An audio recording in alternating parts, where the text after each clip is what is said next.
Live from downtown Detroit, home of WDIV and Click on Detroit, Local 4 News at 11 starts now. Breaking news in Ferndale, where a woman walking downtown is now fighting for her life after a crash. This is just a shocking and catastrophic case. It's every parent's worst nightmare. A family is fighting Beaumont Hospital to keep their 16-year-old son on life support. Their search for a second opinion as a deadline looms. But let's start with 4 Live radar and the heavy rain that has been falling for much of this Saturday. The rain continues across Metro Detroit, and I think you can expect it to continue into the overnight hours. Let's take a look at conditions right now on I-75 near I-696. Well, visibility is still very low out there. So let's check in with Andrew when the rain might let up. Andrew? Well, Steve, thanks for that shot, and our wonderful photographers. That is an excellent indication of how difficult it is to travel out there. It's tough to see. We have wet and slippery conditions. So if you are venturing out tonight, you have a late night. It is Saturday night after all. Be very careful on the roadways. Now, one piece of good news, the steady rain is now leaving much of southeast Michigan. Still lingers here in places like Port Huron and the Thumb, but quite a bit of rain has already fallen. So even if it has stopped raining or it's gotten a little bit lighter in your area, we've still had a good amount that has fallen within the past few hours. As much as a ½ inch of rain to nearly an inch in western portions of Oakland County, just about a ½ inch right here in Detroit, over a ½ inch to an inch as we go into Livingston County and south of I-94 where the rain started first, also close to an inch. And still more rain to go through. Big circulation in the atmosphere, which used to be Tropical Storm Olga just over 24 hours ago, still has yet to move through all of Michigan. So we'll at least see some scattered showers for the rest of the evening. And a strong wind out of the east, so these lakeshore flood warnings and advisories that we talked about also earlier today, they remain in effect overnight tonight. We'll talk about when this rain finally leaves with your Sunday forecast. And of course, your 7-day forecast in minutes. Breaking news from Ferndale. A woman walking in downtown is now fighting for her life. She was hit by a car on 9 Mile and Woodward tonight. That area was blocked off for the investigation. Coco McAvoy is out there. And Coco, I know you spoke to a witness who tried to help that victim. Yes, police just cleared the scene here a few minutes ago, but the area was blocked off for hours as police investigated this crash. And we did speak to a man who says he ran over to the victim right after the crash happened. It was terrible. Peter Comstock recalls the crash he witnessed this evening. A 31-year-old woman was hit by a car in downtown Ferndale. She stepped into the road and got hit bad. Police say the driver was southbound on Woodward near 9 Mile when the crash happened. It wasn't a good sight. I ran out there, tried to talk to her. She was breathing.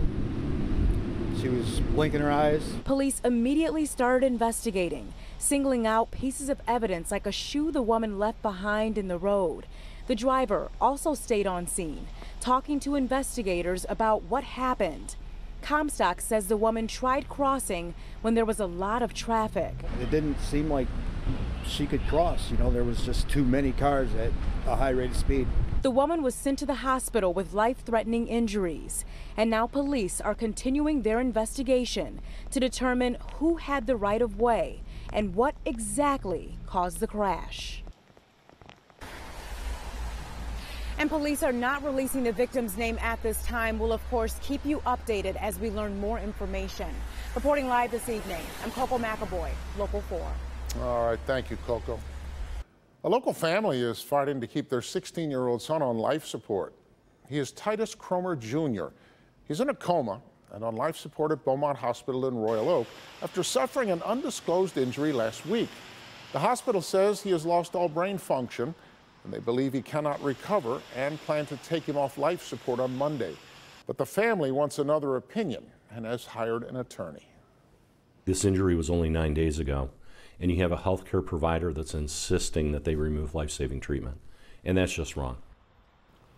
The family's attorney has filed a temporary restraining order, but it's possible a judge won't see the case before the hospital takes Titus off life support. So the family is searching for a new facility to take Titus by Monday morning. A pregame party in East Lansing took a scary turn when a porch collapsed. Multiple people were injured when the porch on a home at Elm and Center Street fell onto some people below. It's unclear how many people were on the porch, but fire investigators say it could have been anywhere between 10 and 35 people. One man witnessed the whole thing. There were a bunch of people just on that kind of balcony landing thing, and I just saw like a beam kind of swing down, and then you kind of heard like a cracking thing, and then it just came down. Now, we're told none of the injuries were life-threatening. Only one person was taken to the hospital. A peaceful demonstration outside of Founders Brewing today in Detroit's Midtown. That demonstration comes a day after the brewery announced an indefinite closure as it faces fallout from a racial discrimination lawsuit. Behind the suit, a former employee who accuses the state's largest beer maker of firing him after complaining about a racist work environment. Employees took part in today's demonstration, which was aimed to address discrimination in the workforce. By this time tomorrow night, auto workers at General Motors Detroit Hamtramck plant will be back at work. The plant's third shift is being called to clock in at 10 p.m. Sunday. The UAW ratified a new agreement with GM this past week, and the deal sets the stage for what comes next. The union opens talks with Ford as early as Monday. Now, the Red Wings were back at practice this morning. Right now, they're trying to figure out how to snap a losing streak. But today, there was also something else going on at practice. After the Wings' regular practice, they had a special surprise for some fellow hockey players. The Red Wings Foundation sponsors a sled hockey team. It's a game for athletes who, for various reasons, don't have the use of legs. The Red Wings Warriors thought they were at practice to watch. But afterwards came the surprise, a donation of all new equipment and official Red Wings jerseys. For the Red Wings to come in and do all this extra stuff, to get out on the ice with us and throw in sticks, gloves, and jerseys, it's just unbelievable to have those guys backing us going into this tournament. The tournament is the upcoming USA Hockey Sled Classic in St. Louis. Jake Jones says this kind of recognition by the Red Wings is huge. People like us, when we didn't have a chance to necessarily play stand-up hockey and things like that, they grew up being big fans.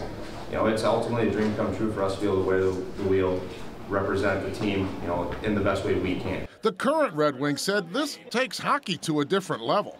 Trying to figure out, you know, how actually hard it is, you know, to move around, stick handle, and play on. It's a skill to be able to come out here and do what they do and just do it as well as they do it. It's special. I think you know, seeing these guys, they have the same passion for hockey as I do and as we do, and you know, it's pretty cool. We're from the same state, and to see them with the wing wheel on, and they look the part, and I know they're gonna play hard and represent the Red Wings well. That sled hockey national tournament starts on November 14th. Again, it's in St. Louis, and the Red Wings will be well represented. Some pretty shocking video shows scaffolding swinging in the sky, window washers dangling as the platform hits a high-rise. What helped the workers escape injury? A disturbing claim from a Southwest Airlines flight attendant. She says she has proof that she was being recorded in the bathroom on board a flight. But first, a train derailment in Michigan today. What caused all these cars to jump the tracks? You can feel it in the air. A season for fun and a big scare. It's Basil's first Halloween. What will he be? The plan is in place. Just wait and see. Until then, send me pics of your favorites all dressed up, great shots of kids, or even your pup. And I'm looking for scary homes around town. They may be on your street, so look up and down. Share the Halloween fun for all to see, and we'll post it online and on TV. Look for Kimberly's Little Pumpkins and Ben's Halloween House Hunt on Click on Detroit and Local 4.